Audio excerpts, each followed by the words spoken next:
ഒരു ഊഹാപോഹങ്ങളും പറഞ്ഞു പരത്തണം. രേണു ചേച്ചി തന്നെ ഇപ്പോഴത്തെ കണ്ടീഷനെ കുറിച്ച് നിങ്ങളോട് പറഞ്ഞു കേട്ടോ.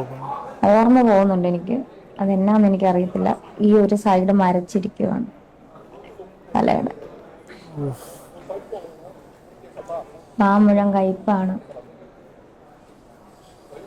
എൻ്റെ മുടിയെല്ലാം ഒരുമാതിരി പശ പോലായി, കടലിലെ തൊലിയെല്ലാം പോയി, തലയിലേം തൊലി പോയി. അതുകൊണ്ടാണ് ഹെയർ കട്ട് ചെയ്തത്. ആഗ്രഹം ഇവിടെ എഴുന്നേറ്റ് കഴിഞ്ഞ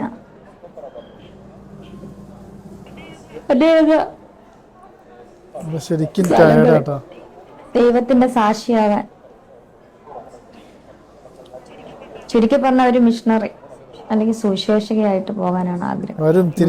എഴുന്നേൽപ്പിച്ചു കഴിഞ്ഞ, ഈ രോഗമുക്തി നേടിക്കഴിഞ്ഞ, എൻ്റെ വർക്ക്, എനിക്ക് കിട്ടുന്ന വർക്കിന്റെ സൈഡിൽ കൂടെ പോകും. പക്ഷെ അതിലും മെയിനായിട്ട് ദൈവത്തിന് വേണ്ടിയിട്ട് പഴയലും ഉഷാറായിട്ട് ആ പഴയ രേണു ചേച്ചിയായിട്ട് വീണ്ടും തിരിച്ചു വരും. മലയാളികളെ എല്ലാവരുടെയും പ്രാർത്ഥന ഒന്നടങ്കം ഒരേപോലെ ഉണ്ടാവും. പണ്ട് വിമർശിച്ചിരുന്നവർ പോലും ഇപ്പം അതിനേക്കാൾ ഏറെ ചേർത്ത് പിടിച്ചുകൊണ്ടിരിക്കുക.